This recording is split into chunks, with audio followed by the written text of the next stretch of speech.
Good morning and welcome to the Unitarian Universalist Church of Arlington. My name is David Mann. My pronouns are he, him. I'm the director of music here, and this is our Sanctuary Singers.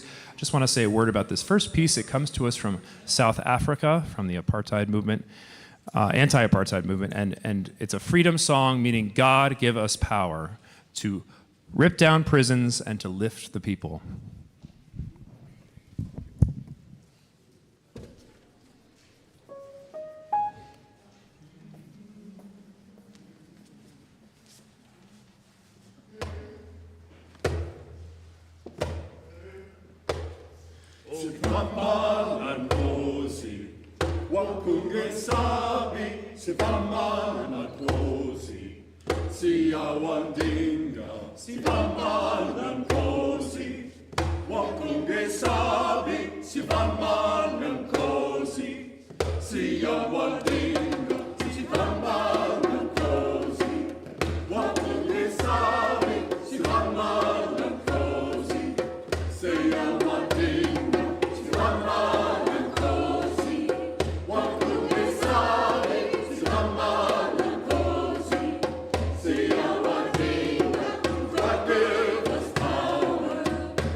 People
Good morning.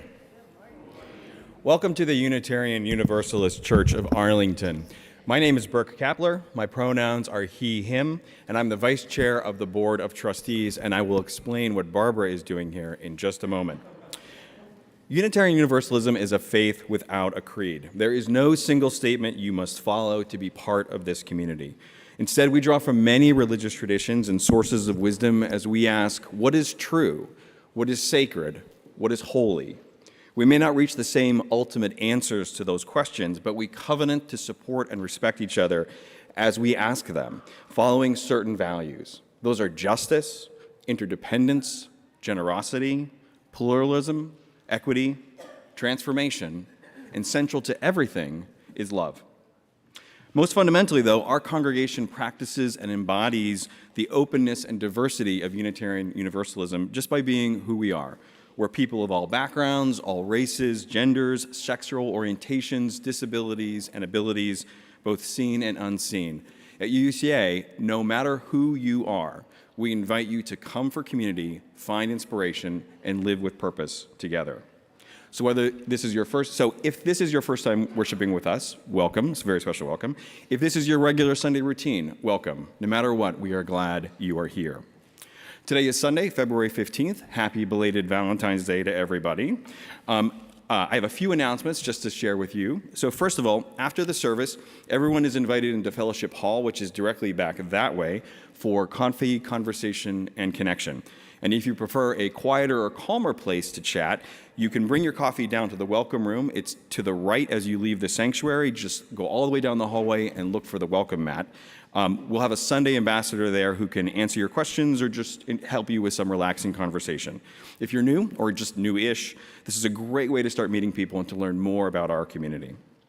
Speaking of learning more, I have a couple opportunities for you. So first of all, registration for the 2026 Spring Faith 360 Adult Religious Education classes begins today. You can also do that online, or also do that in Fellowship Hall or online. The semester's offerings include courses called I Believe in Pan-N-Atheism, and those are all like choices that you can look at.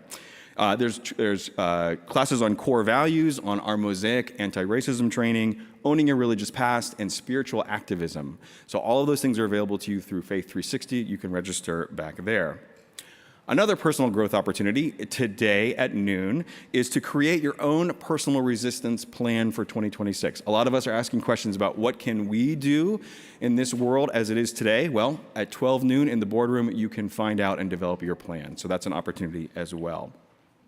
And then finally, I want to follow up on an announcement from a couple weeks back and put in my own plug for joining the Board of Trustees. Cue Barbara. So, yes. So for those who may know, Barbara is the chair of the nominating committee, which is the committee that talks to all of you and asks you if you'd be willing to serve as a board member or an officer or on the nominating committee itself, or would go to General Assembly for us. This year, we're aiming to replace 4 board members and officers, including me, actually. And so we'll be looking for some volunteers. Don't all raise your hands right now. Okay, all right. So for me, I just wanted to say that serving on the board has been one of the 2 most rewarding things that I have done here at UCA. By the way, the other one is teaching our whole lives. We'll talk about that. That's another subject for another board welcome. But serving on the board has been a chance for me to use my time and my talents to work with a small group of caring and devoted volunteers that are helping to guide and sustain an institution I value, because that institution is promoting justice, community, and spirituality in a troubled world. If any of that resonates with you, or if any of that piques your interest, I hope you will come to find me to talk to me about it, or come and talk to Barbara. I'll be happy to chat more. We can talk about the time commitment, which, by the way, is not that bad and better than you might think. We can talk about the experience you need, which, by the way, is none, and any other questions you might have. So please, if this is interesting to you, come and find me. Thank you for considering it, and welcome to UCA.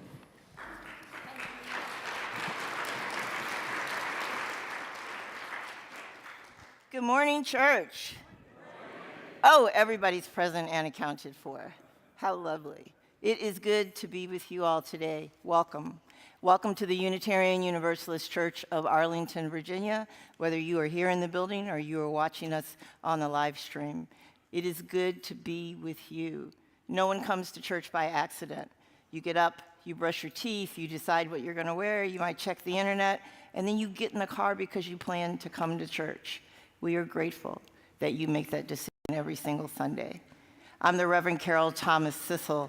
It is my pleasure to serve this congregation as the Minister of Social Justice and Community Development. That's a lot of words. It means that my gig is building community within the brick and mortar walls and attaching us in meaningful ways to the broader community. That's important. Our work doesn't just happen here. It also happens out in the world.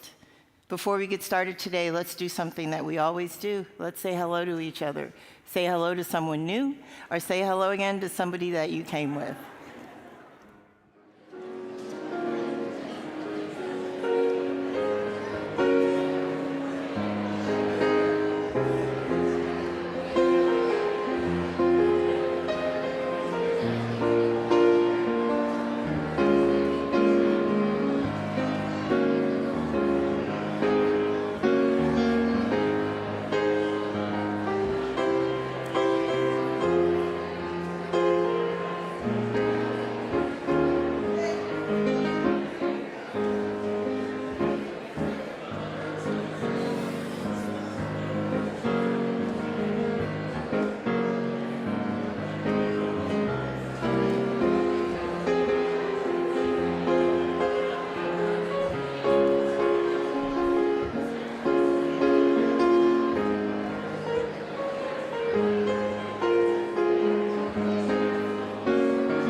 I hope you will continue those conversations after the service while you're having a cup of coffee or if you're in one of the classes that we have today.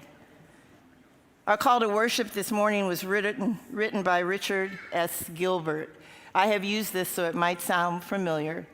This is about life being always unfinished business. In the midst of the whirling day, in the hectic rush to be doing, in the frantic pace of life, stop. Pause here for a moment. Catch your breath, relax your body, loosen your grip on the busyness of life. Consider, our lives are always unfinished business. Imagine that the picture of our being is never complete. Allow your life to be a work in progress. Do not hurry to mold a masterpiece. Do not rush to finish the picture today. Do not be impatient to complete this drawing that is your life.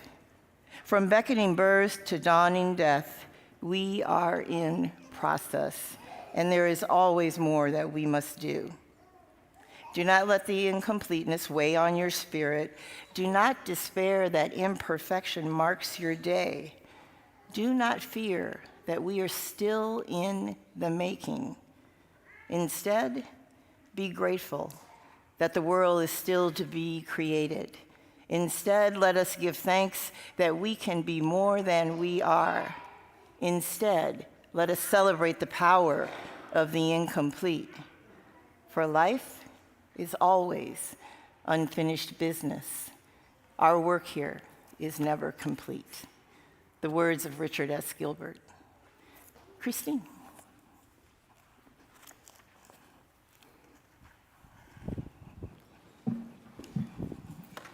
Good morning, I'm Christine Stoneman, pronouns she, her, hers, and you will hear more from me later.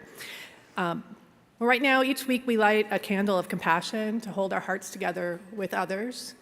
Today, we especially want to hold in our hearts people choked out by the darkness of grief, the darkness of pollution, the darkness of the oppression of white supremacy. May there be light.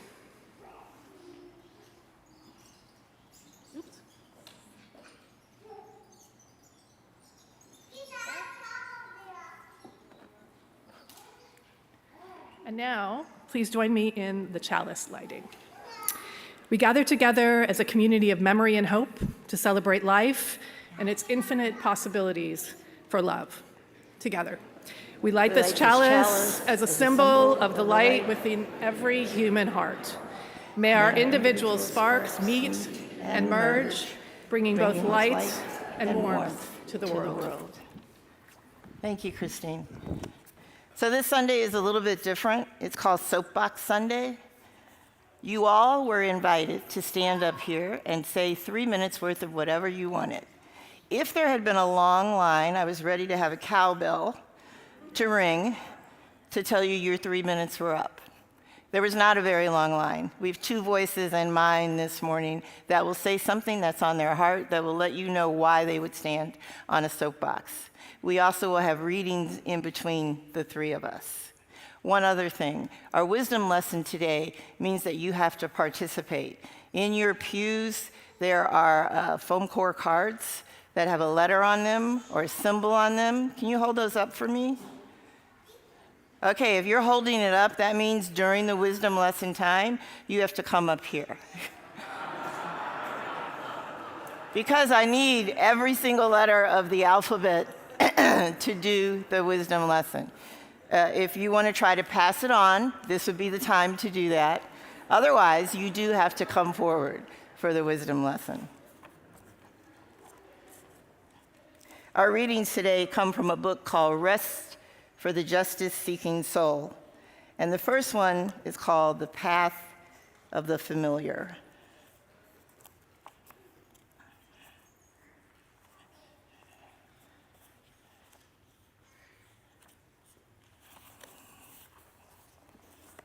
Susan writes, many years ago, Dr. Martin Luther King referred to the giant triplets of racism, materialism, and militarism, and declared that they were strangling the soul of America. A year later, he was gunned down in Memphis, his voice forever stilled. He was walking a path of the familiar.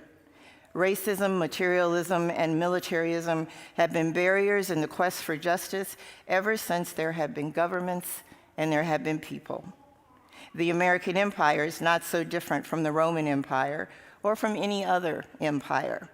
The path of the familiar is well traveled and has stubbornly resisted efforts to be transformed or dismantled. The path of the familiar. These paths are found throughout history. We have often walked on them without knowing it, but when we refuse to acknowledge that path, when we fail to identify an empire for exactly what it is, when we continue to go where they lead us, we will never get to where we want to be or where God wants us to be. In our work for justice, there are always at least two pathways, the path of the familiar and the path that leads us into the unknown. It is scary to go a new way, to blaze a new path, or to do a new thing. It is scary to not be familiar with the ground upon which we walk. We do not know what it will cost us to step into an unknown space, but if we don't take the unfamiliar path, we will never arrive anywhere new. Walking the same path has imprisoned us, kept us in our place, and circled us back again and again to where we started. God wants us to abandon the path of the familiar and risk change, risk loss, risk pain, It is called faith, but it also is courage. We are afraid to leave what we know, even if we know how bad what we know is. We are afraid to jump in because of how deep the water might be. But we have to leave the path of the familiar behind. We have to blaze new pathways. We have to go where we've never even dreamed of going, so that we might have the life we want to live, and we might live it with abundance. That abundance that we seek will be found on the unfamiliar pathway, that pathway that many of us are carefully avoiding. Amen and amen.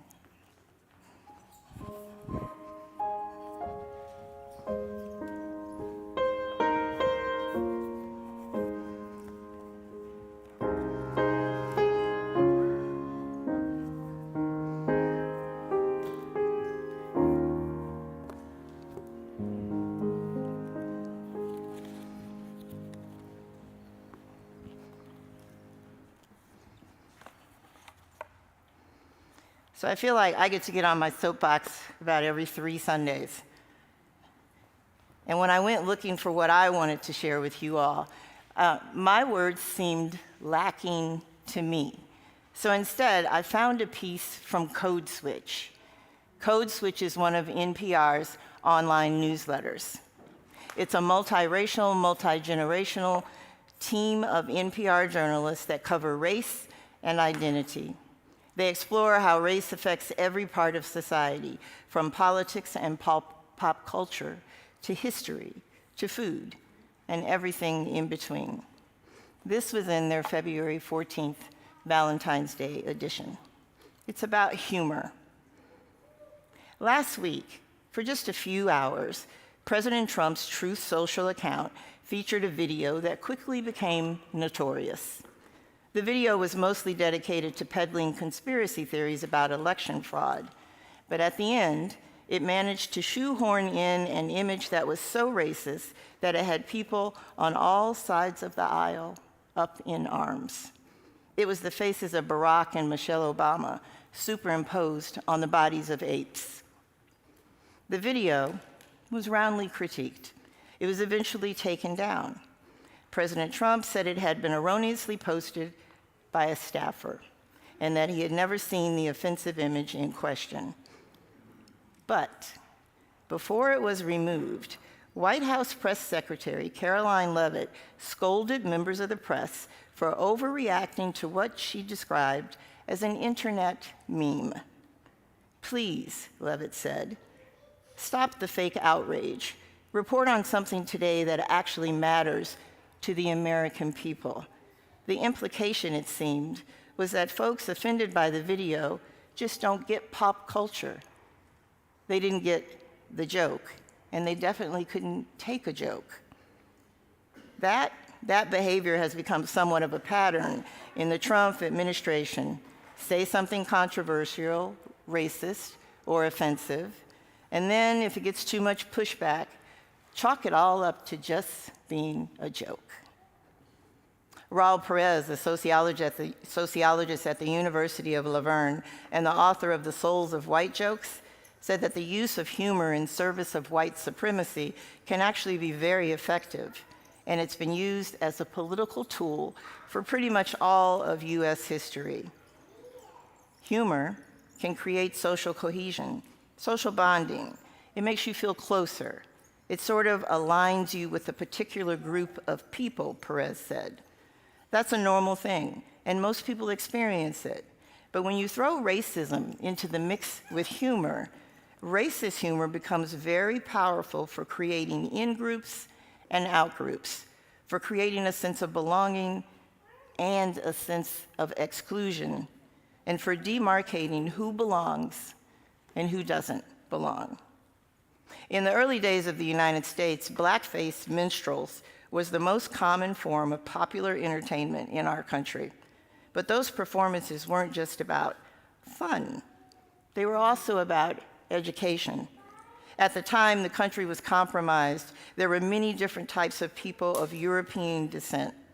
wage laborers, plantation owners, voters, non-voters, people who spoke different languages, people who practiced different forms of religion. And so one of the ways back then that blackface was operating was to try to create this sense of white culture, white identity, white nationhood, in a context where the United States is young and emerging and a developing country. What minstrel shows were doing was creating a cohesiveness, showing us how people did not belong. Fast forward to today, and there's a much broader consensus that yes, racism is wrong, but humor and racism, that operates in a tricky space. People often try to push the boundaries and the limits of what's acceptable. So in the context of humor, certain racist premises can garner way more traction than they would in any other space. That means that today, as in the past, humor has the capacity to be powerful. It also has the capacity to be dangerous. And in itself, it can be a tool for upholding white supremacy. So that's a lot of words, somebody else's words. Here's my piece that's the soapbox. I love a good joke. I often stand up here on Sunday and use humor to reach you all, to share a point, to pull you into a sermon or a reflection. But there is a point when humor makes you uncomfortable, and that usually is what racist humor does. And that point is when it is so easy for you to try to break the cycle, and is the point where I am disappointed over and over when someone in the room doesn't. The bad joke, the racist joke, the joke at somebody else's expense needs to be reacted to. You know when a joke is a bad joke, right? You feel it. You hear it, and then you feel it. 8 times out of 10, Pew Research says if that joke has to do with religion or race, you will not make a comment about it. You will let it go over your shoulder, down your back, as you walk out of the room. Don't do that. Draw attention to it. Respond to it. Silence in the face of racist jokes, or jokes about a particular group of people, or jokes about a particular religion, silence is compliance. It means you agree with what the joke was trying to get across. Shutting down that behavior, though, can stop it from being repeated, can stop it from infecting other people. It also, believe it or not, can help a person that doesn't understand that their comments are offensive change the behavior that they are repeating and repeating and repeating. So what do you do? I mean, you're in a room or you're around a dinner table with people that are your friends, that are your family, that are your relatives, and they say something out of turn. What are you supposed to do? Change the subject. That works. Play dumb is my favorite one. When someone makes a joke or an off-color remark, I often say, can you say that again? Did you actually just say that out loud? Let me repeat it for you. I don't get it. Can you explain it to me? Or, wow, I've never heard that one before. Whatever you can do to draw attention to the words, to the behavior, breaks the cycle. Another good one, what do you actually mean by that? I think I missed the point. What else can you do? You can use silence. You can simply not say a thing and it carries volumes. Someone tells a bad joke and you just stand there a long time without saying anything. There's the titter, right? They begin to think, oh, maybe that didn't land the way I wanted it to. Silence is powerful. You don't have to be incredibly brave or take a huge risk and say something. You can simply just hold your ground and then say, did you actually say that out loud? So that's my soapbox piece for today. Humor is great. I am a fan of everybody from Chris Rock, honestly, to some of the old things that Red Skelton did. In particular, I love physical humor. If you're a fan of Bill Irwin, he's about to come back to town with one of his physical humor shows and be at Arena Stage. But that other humor that makes you feel icky, sticky, you're responsible for stopping it. You hold a place in the discontinuation of humor that hurts other people. Thus ends the soapbox.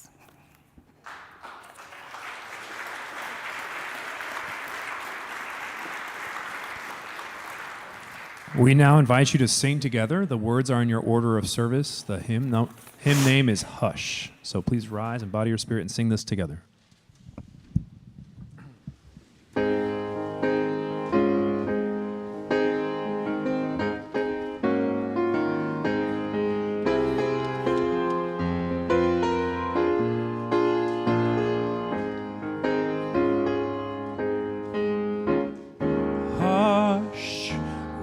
Hush, somebody's calling my name.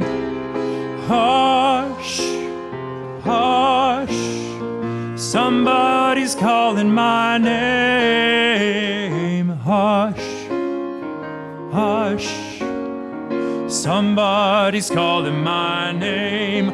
Oh my Lord, what shall I do? What shall I do? Sounds like freedom. Somebody's calling my name. Sounds like freedom. Somebody's calling my name. Sounds like freedom. Somebody's calling my name. Oh my Lord, what shall I do? What shall I do? Sounds like justice. Somebody's calling my name. Sounds like justice. Somebody's calling my name. Sounds like justice. Somebody's calling my name. Oh my Lord, what shall I do? What shall I do? I'm so glad trouble don't last always. I'm so glad trouble don't last always.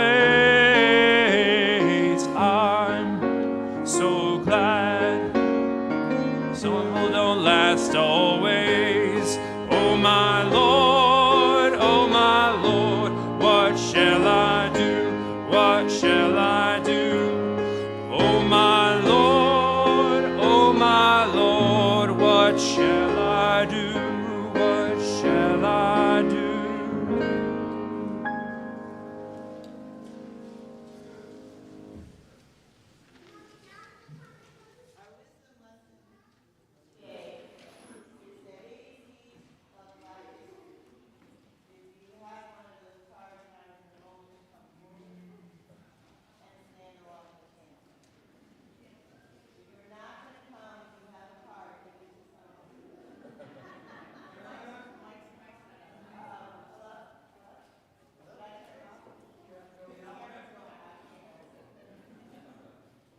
Oh, wait, there we go. Okay, sorry, guys. So we're going to do the wisdom lesson. A is over here, all the way to Z. And I know you can figure this out. B, because you are all well educated.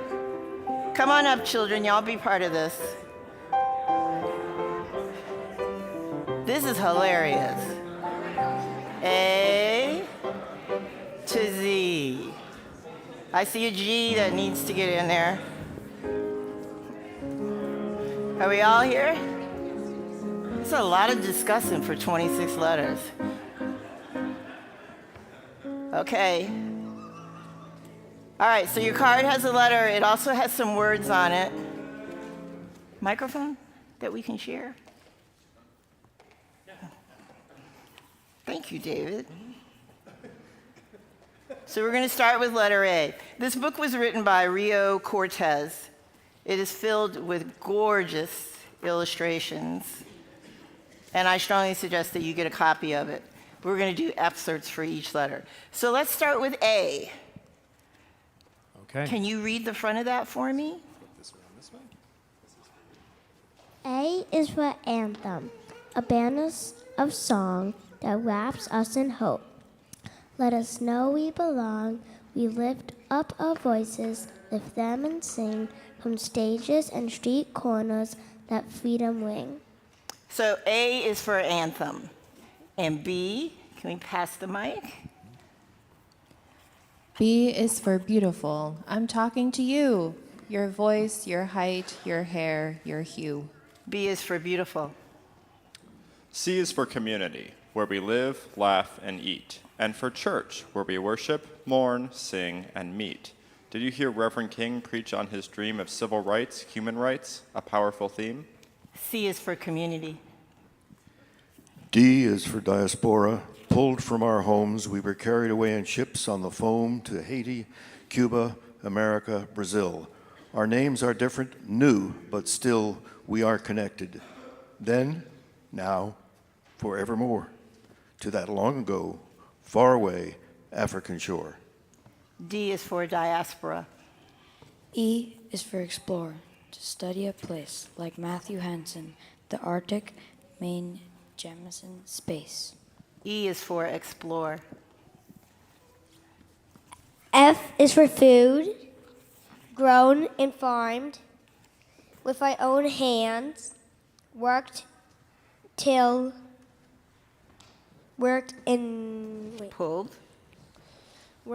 and tilled and pulled from the land. F is for food and farming.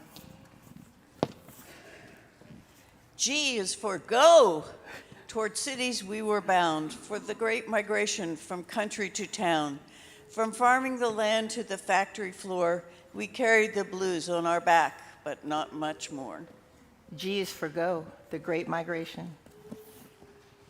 H is for Harlem, those big city streets. We walked and we danced to our jazzy beat. When Louie and Bessie and Duke owned the stage, and Langston and Zora Neale Hurston the page. H is for Harlem. I is for imagine, invent, and innovative. For all the ways we are so creative. I, imagine, event, innovative. J is for Juneteenth. We were finally free, or so we hoped in this moment of glee. J is for Joe Vert, when the drummers drum. From Trinidad, Grenada, and Haiti they come. J is for Juneteenth. K is for kin, our fathers and mothers, our ancestors, elders, our sisters and brothers. K is for Kwanzaa, which honors that bond. Ask Habari Gani and we might respond. K is for Ken and Kwanzaa. L is for love. L is for love. L is always for love. L is always for love. M is for march, for lifting our feet, taking the movement, the cause to the street. N is for newspapers. We started our own to tell our stories and let it be known we deserved the front page. We deserved to be seen and to also be featured in slick magazines. N is for newspapers. O is for organize, for getting together to sit in and boycott to make our lives better. Thank you, Fred Hampton. Thank you, Diane Nash, for not being afraid of the possible clash with police and people who shouted and teased. Because of you, we can go where we please. O is for organize. P is for power. It's part of our core. Sometimes it is quiet. Sometimes it must roar. Like a panther. Isn't that right, Huey P? Power for people like you and like me. And who do you think has more power than most? The president. Obama was first to that post, but Shirley Chisholm, unbossed and unbought, came so much closer than most people thought. a black woman could, which just goes to show P is for possible, so glow on, child, glow. P is for power and possible. Q is for queens, behold and bow down. Q is for queens. R? R is for rise, to reach for the top, relentlessly striving, refusing to stop, like ball players, boxers, and gymnasts who fly, sprinters and skaters who zoomed right on by. Old records, old thinking, a sight to behold. They went for the win and grabbed for the gold. Gabby Douglas. R is for rise. S is for scientist, who charted the stars, studied the bees, took care of our hearts. For Benjamin Banneker, Patricia Bath, for Katherine Johnson's beautiful math.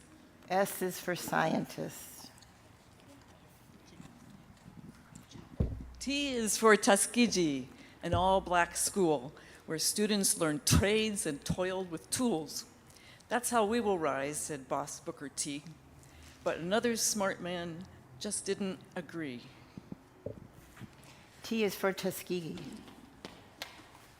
U is for unfinished, this American tale. With courage and strength, we will prevail. V is for vote. Do you know what that means? The freedom to pick and choose as you please. V is for vote. W is for writers whose wisdom and words bring to life worlds where our voices are heard. X is for Malcolm Malik El-Shabazz, known also as Red, Malcolm Little El-Hajj. By any means necessary, he insisted on change, starting with X. He reclaimed his name. W is for writers, and X is for Malcolm X. Y is for young, gifted, and black, like Lady Lorraine, who never looked back. She wrote of big dreams in rooms so small, it's hard to believe they were dreamed in at all. Y is for young, gifted, and black. And last, Z. Z is for zenith, the highest, the peak, the top of the mountain King said we would reach. He won't get there with us, but still we march on, rising, rising, like the sun with the dawn. The ABCs of Black history.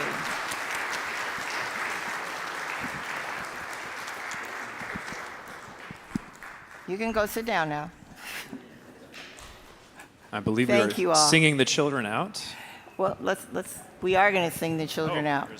So after they sit down, if you all have been coming to church, you know that we're doing something a little bit different when we sing the kids out.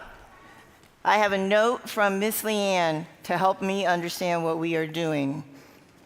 4th grade and older are going to stay here in the sanctuary. Everybody else is going to go downstairs, all the kids. And what we do is make an archway down the center aisle. The people on the edge of the seats here need to stand up and put their hands toward one another to make an arch. And we sing the children out, and they go down through the center aisle. Let's go.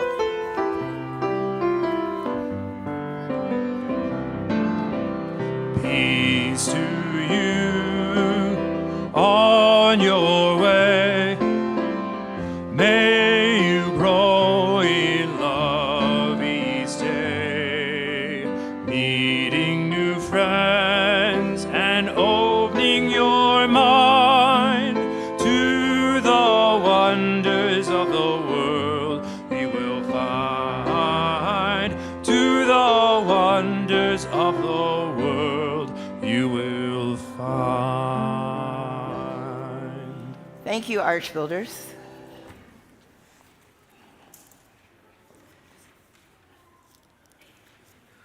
I have a prayer for you that's about intertwining together the holy and the sacred. Let's breathe in a minute and let that breath out and feel ourselves right here in this space, our feet on the floor, our bottoms on the pews. Let's just be right here together in this moment. Join me in the spirit of prayer and meditation. Source of sources, Spirit of life and love, that which moves through and loves through all beings. Draw near. Teach us to give love and receive love. Help us to bring our full hearts to community this morning, to find and to give love immeasurable with a generous spirit, to move ourselves into a soft space where we receive love with that same generous spirit. Help us to be ever blessed with the knowledge that all that matters is connected and that we are part of what is connected. Help us to remember that we are never alone and that love will see us through. Today, as we gather, Great Spirit, please help us to remember the whole of creation and how we are moving through life, building life, living life, every single moment. As we move, help us have lives that are filled with compassion and grace. Help us to hold each other with generosity and justice. Oh, sweet Spirit, remind us that to offer generosity and believe in justice are gifts we give to the world. Source of sources, walk next to us. Help us stay steadfast so that someday this world we live in, this world we are building, can become a beloved community, a community that holds all of us, that nurtures all of us, that provides care for all of us. Amen.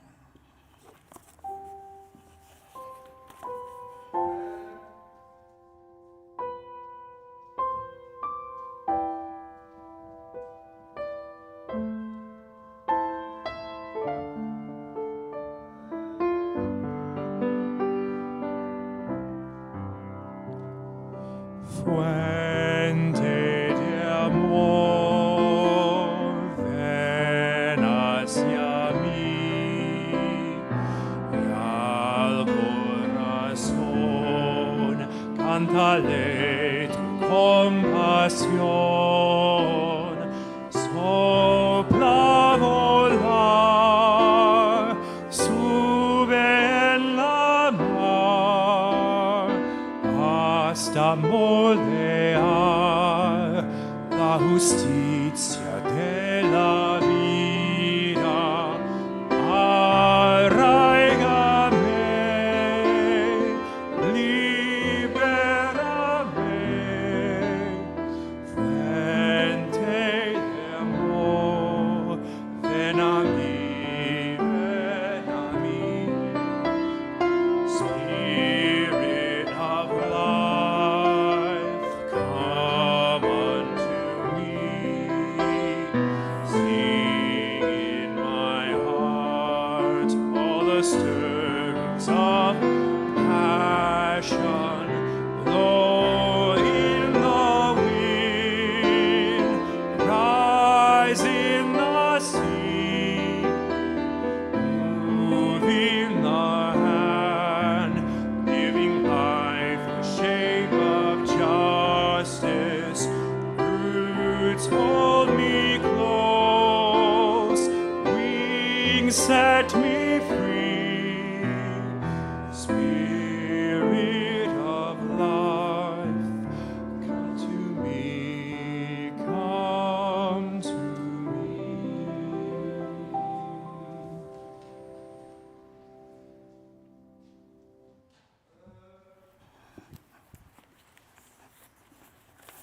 Our second reading is from the same book, Rest for the Justice-Seeking Soul.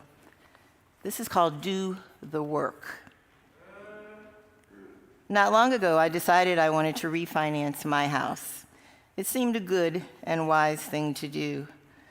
But lo and behold, there was so much work I had to do to get the required documentation in order.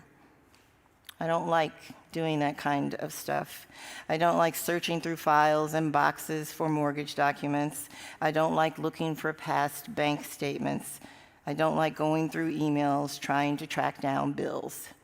I just don't like doing all that work. But if we do not work, we do not and we cannot do life. Howard Thurman, in a reflection entitled "Results Are Not Crucial," talked about how we must do the work if and as we are pursuing life itself. You may be familiar with the story. 2 of 3 servants invested money and earned a profit. But the third servant, they did not invest. Instead of investing the master's money, he feared disappointing the master that he knew was a harsh man. So he hid his money for safekeeping. This third servant acted out of fear, not out of faith. And in his fear, says Thurman, he didn't do the work. His actions, just holding on to the money, angered his boss, not because he hadn't realized a profit, but because he hadn't done the work. In this day of megachurch, many preachers, pastors, and ministers get caught up in wanting the results of being a big church. Big attendance, bigger financial giving, maybe notoriety in the community. Many people that are fighting for social justice, though, they also get caught up in wanting the result, an election win, a policy change, some media coverage. And when they don't get the results they seek, they may give up, or they may give in to disappointment. Thurman says it's not the results that are crucial. Much of the energy and effort, many of the anxious hours we spend over the probable success or the failure of any venture isn't what's important. What's important is doing the work. He goes on to say to keep one's eye on results is to detract markedly from the business at hand. That is to be diverted from the task. It means you are only partially available to the demand at hand. It means you need to commit to doing the work. What are the tasks at hand in our lives right now? What anxiety are we carrying because the results we desire haven't come to fruition?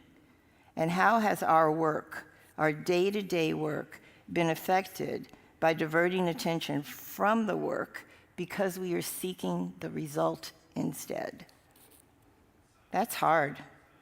That's a hard thing to think about in a society that tabulates success by only visible or measurable results. Going only for success instead of being fully engaged in the work robs us. It leaves moments of unfulfillment, moments that only being engaged in and doing the work can give us. For you see, doing the work is in itself an act of love. We work to raise our children.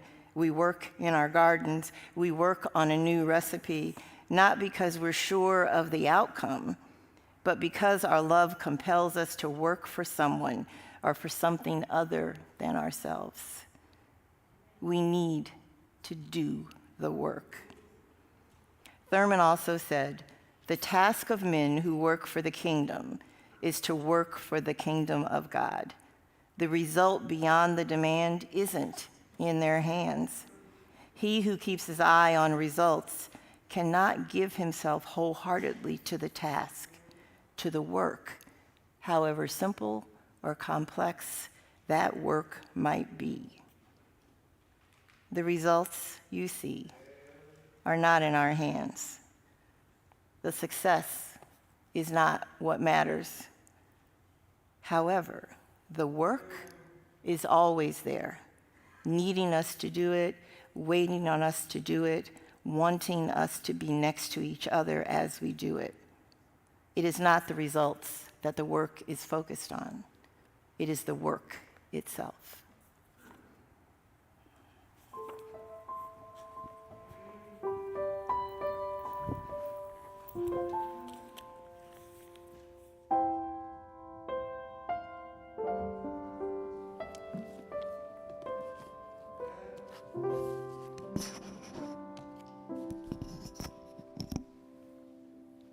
Hi again, everyone. Christine Stoneman. I've been a member of this church for about 3 years.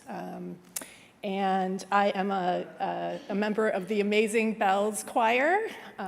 Join us. This is my first time up here. I have had some times of deep darkness in the last year. Raise your hand literally or figuratively if you have too. Yeah. You can't hear me? Okay, I'm taller. I'm taller than you. Are you taller than me? I'm taller than you. Okay, try now. How's that? Is that better? Is that better? Okay. All right. I think you have to start over. Start over. All right. So I have had some times of deep darkness in the last year. Raise your hands figuratively or literally if you have too. Yeah. For me, I left a workplace that I loved, the Civil Rights Division of the United States Department of Justice, where I had worked for 25 years and had planned to end my career. I've had to watch my life's work taken apart, and not only that, but also redeployed as a weapon against the very multiracial democracy that our division was created to protect and advance. I think there are many people in this room, in this beautiful space, who can relate to the grief and anger that I have felt. Yes? Yes. And in a world in which my children have entered adulthood, a lot of things have felt less than, harder than, worse than. The world order feels less safe. The earth is less healthy. The culture feels less humane. It can be a dark veil, really, right? And yet, last week I went to see Dar Williams at the Birchmere. I saw a few UUs there. I'm not sure if any of you are here, but she's a singer and songwriter. She sang a song called The Sacred Mountain. She started the lyrics of that song during COVID when she saw images taken by people in northern India of mountaintops that they had not seen in generations because of pollution. For the first time in generations, they were able to see the snow-capped mountains in the distance because of COVID, right? Because of the veil of pollution had lifted during COVID. So she wrote a song about living in the time of the sacred mountain and being an eyewitness. It made me remember we are all eyewitnesses to beauty, to the sacred, even if it is sometimes hidden behind a veil and even in times of sickness. In some ways, this felt like an antidote to the soundtrack of white supremacy and fascism that seems to be on constant repeat right now. Let's all be a witness to the sacred mountain, the resistance in Minneapolis, or the leaders from various religions, including Dr. Sophia Benecourt, who were arrested at the Hart Senate office building a few weeks ago while conducting civil disobedience to stop further funding of the egregious and inhumane immigration enforcement, or the everyday heroes everywhere. As for me, being an eyewitness to horror and inhumanity is critically important, but so is being an eyewitness to majesty. But mountains, even sacred ones, take thousands of years to change. What we need is to commit to dreaming and imagining and audaciously creating a new way for our multiracial democracy. We have a lot of unfinished business. What we need is reconstruction. My friend and former colleague, Michelle Coles, wrote this book, which I gave to my teacher and preacher friends for Christmas. And this book uses fiction to journey through the Reconstruction era of America just post-Civil War. It's called Black Was the Ink. It's written for young adults, but I learned a lot from it and recommend it. In it, the main character meets America's first Black senators and congressmen, yes, in the 1860s, visits Howard, America's first law school, to provide legal education to African Americans.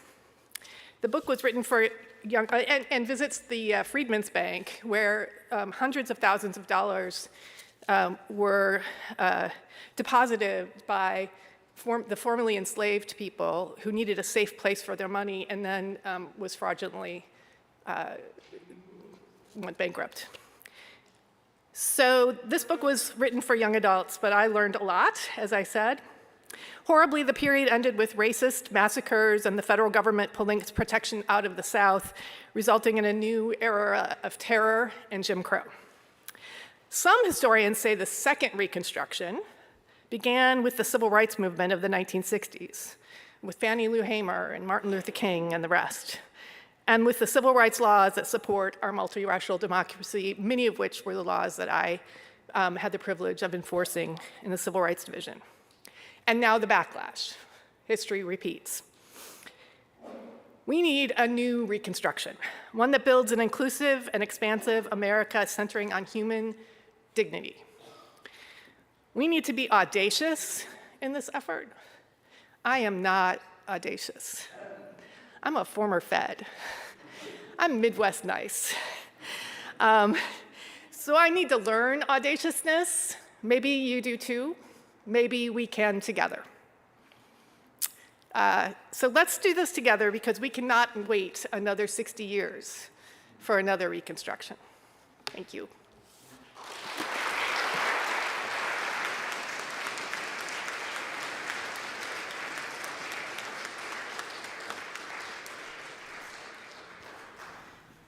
Thank you, Christine. We can't wait another 60 years for another Reconstruction, can we? Yeah. Is MJ Park in the building? There she is. Come on up, MJ. This is the time for our offering. And you all know we do a thing here called Share the Plate. And this month's Share the Plate is going to Little Friends for Peace. I could wax poetic about Little Friends for Peace again, but instead, MJ's going to share some words with us about Little Friends for Peace. Thank you. Actually, Reverend CTC did a great job.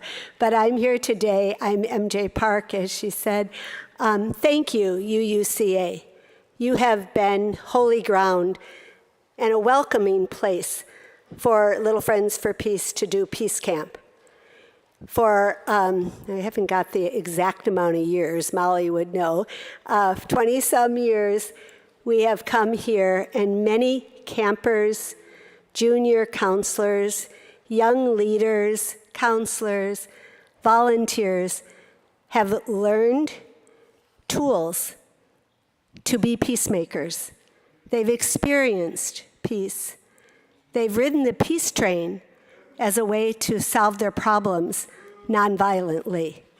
This year, Little Friends for Peace has chosen the theme, Plant a Seed of Peace. And it reminds me that a few weeks ago, Reverend CTC and Reverend Amanda, in their sermon after coming back from Minneapolis, what I heard was find your purpose, find your spark, and do it. Little Friends for Peace is my spark, my husband's spark, that we started many years ago, actually in Minneapolis, where we're from. Because we heard the call, if we want peace, let's teach peace. Let's equip people with nonviolent tools so that they can live and respond and solve problems in a peaceful way. So, as we embark on another year, we want to thank you for your support that has helped many campers have scholarships so we can say yes to them and build this culture of peace now. Thank you.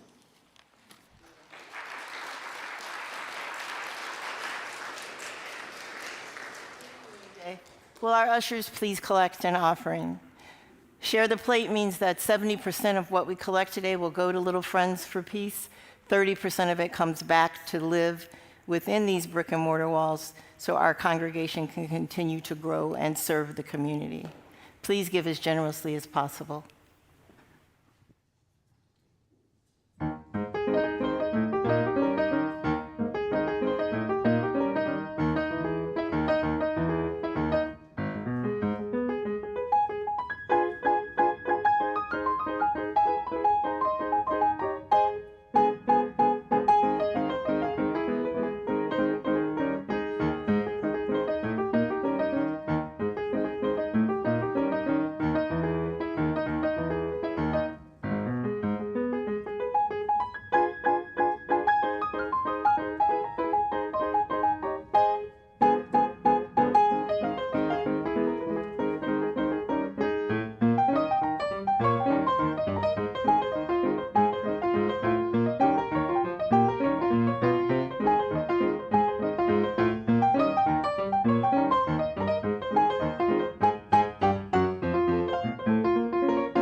Thank you, Zeke. Please join me as we bless this offering.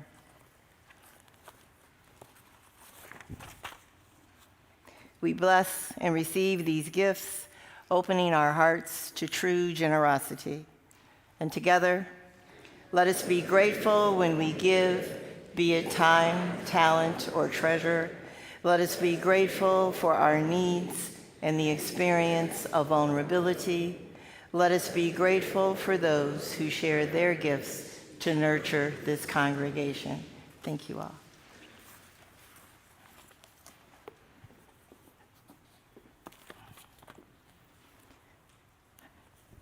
Our final reading today, which I thought I marked, is called To Be a Coffee Bean. I once heard a presentation by a young man who had taken some wrong turns in life and was given what was essentially a lifelong prison sentence. In prison, an older inmate told him a story. Prison, the older man said, is like a pot of water, and it is up to you to decide what you will be as you serve your time. You can be a carrot, an egg, or you can throw a carrot into hot water. The older man posed a question to the young man. What happens when you throw the carrot into hot water? The young man said, it cooks. It gets soft. Correct, said the older man. In here, you don't want to be a carrot. If guys see that you are soft, you will not do well. The older inmate posed another question to the young man. What happens when you put an egg in hot water? It gets hard, said the young man. Correct again, the older man said. In here, you don't want to get hard. You'll become like the gangs, hardened by hatred and anger. Then the older man asked another question. What if you were not an egg or a carrot? What if you were a coffee bean put into hot water? The young man said, well, the water would turn brown. Yes, the coffee bean changes the water. That's what you want to do here, boy. You want to change your environment for the better. You want to be a coffee bean here in prison. That story is simple, but it's powerful and it's transformative. For the new inmate, it became a part of his own personal mantra. I want to be a coffee bean, he would say in the morning. I want to be a coffee bean, he would say at lunch. I want to be a coffee bean, he would say at dinner time. He wanted to get out of prison so he could help other young people and avoid the mistakes he had made. He thought that every single day, if I'm a coffee bean and change this situation, I can learn to change the world outside. Who of us can say that we want to be coffee beans, that we want to be agents of change in the world? You see, it's far more comfortable to become a hard-boiled egg, hardened within and hardened without. You can shield yourself from all that's uncomfortable and displeasing if you're hard. It's way easier to live that way. There's a lot less hassle if you just become a hard-boiled egg. But a coffee bean? That is to become a companion of life. It indicates a willingness, a willingness to lose yourself for something greater than yourself. It is to be willing to deny others, to take up the hardness. It is to be willing to confront elements in life that could negatively affect people.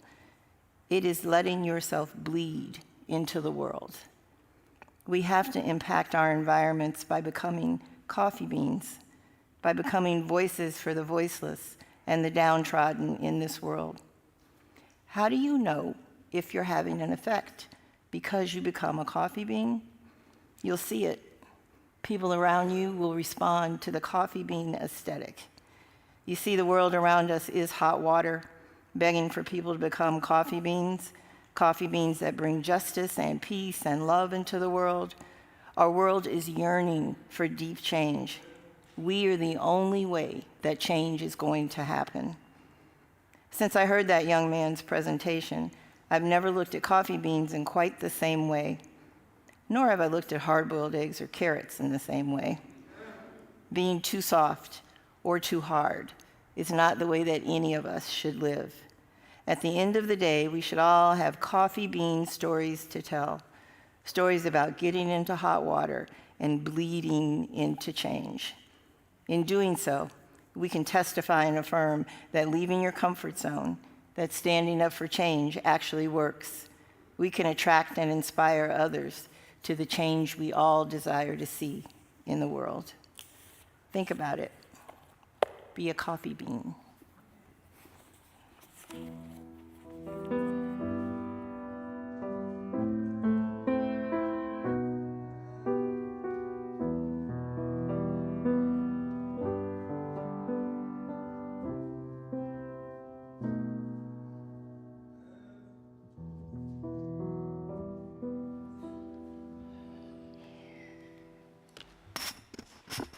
Good morning.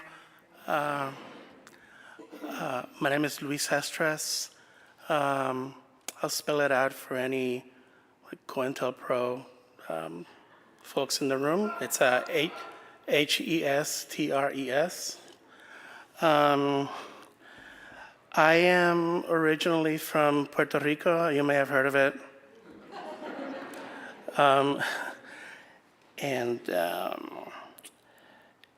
You may have also heard that Puerto Ricans, we Boricuas are American citizens, but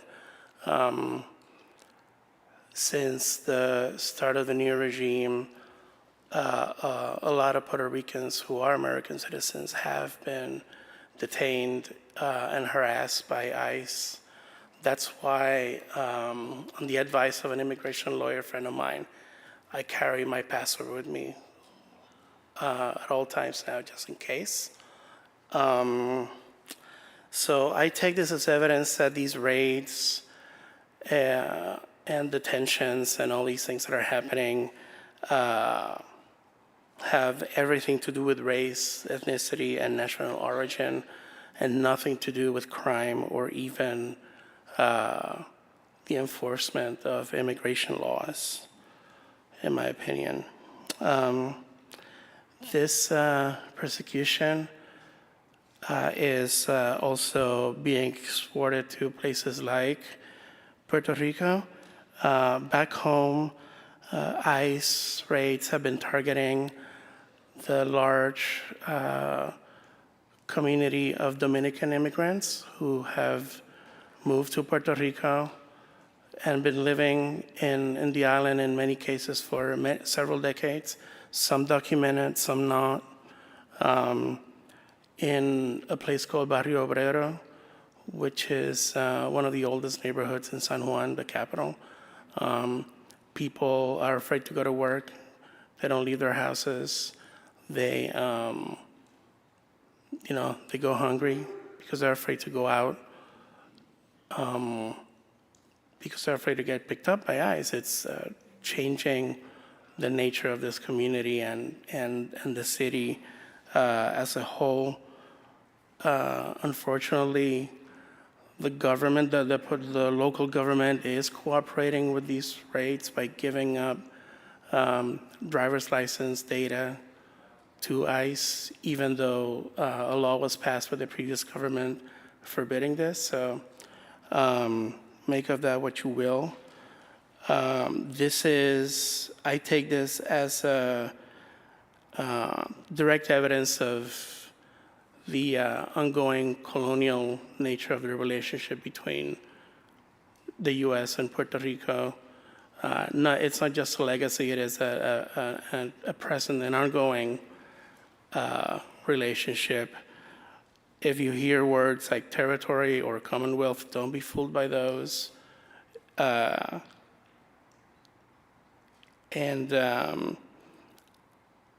not sure what to do about what's happening back home. I'm just looking into what I can do. And if anyone is interested in helping out, maybe I can give us some information later once I figure out what can be done from here. But I would just end by echoing what Christine said. It's time to be audacious. It's time to get involved. So in closing, I'll say that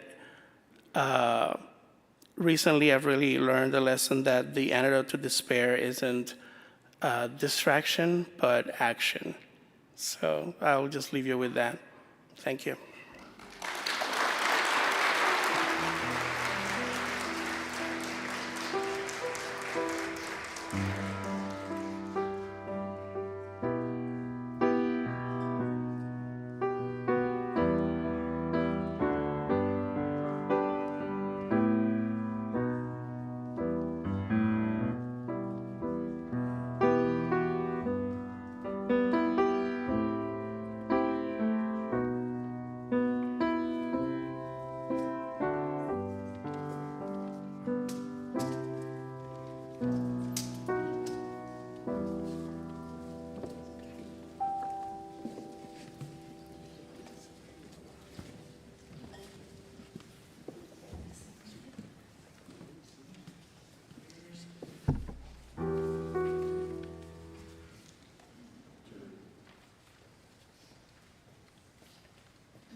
Come on, don't be shy. So we have been lucky enough to have artists in residence since MLK weekend last month.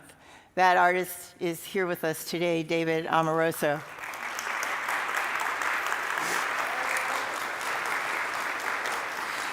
David's work has been hanging in the Reeves Center for us to enjoy, for us to look at, for us to love, and for us to buy. I'll just add that at the end. His pieces are stunning, absolutely stunning. It went so well on MLK weekend that I invited him to stay for all of Black History Month. He switched out a few things. But what I want you all to do is to meet David briefly and to go take a look at his art today. This will be the last week that we have it in place. It has to come down because Chalice Theater is coming. Would you like to say a few words? No. Microphone's over there. Am I loud enough without a mic? No. Oh, no? No, no, you have to use microphone. I'm going to get you all to write that down and sign something, because people won't probably believe that. But no, thank you so much, Reverend Carol. It's been such a privilege and honor to share my work here. Hello. And, I'm just glad to be a part of this and this wonderful space. So I look forward, to speaking with you if you stop by over there this afternoon. Stop by and take a look. Take a and peek. meet David in person. Thank you. Thank you.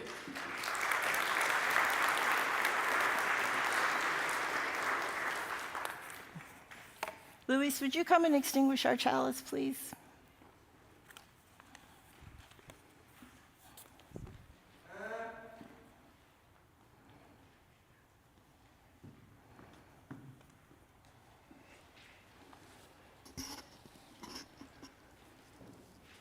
Okay, so all in one voice.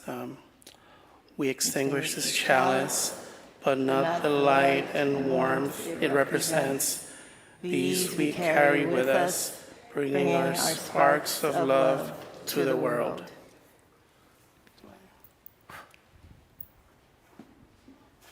Thank you. Sure. Our benediction this morning will be short. Take yourselves into the world and do the work. Every single day, do the work. Write a letter, make a phone call, join a group that's helping to feed other people. If we don't do the work, who is going to? I leave you with those words, and I think we're going to sing a song. Yes, there is a wonderful resource that's been shared from the Singing Resistance Movement in Minnesota, and we sang this song 2 weeks ago. We're going to do it again today. So please rise and body your spirit. I will sing. You can join me as you get more familiar with the text, and we'll repeat it over and over again. No one is getting left behind this time. No one is getting left behind. No one is getting left behind this time. We get there together or never get there at all. We get there together or never get there at all. We get there together or never get there at all. No one is getting left behind this time. No one is getting left behind.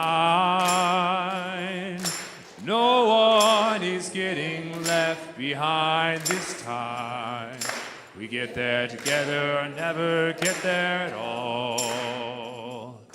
We get there together or never get there at all. We get there together or never get there at all.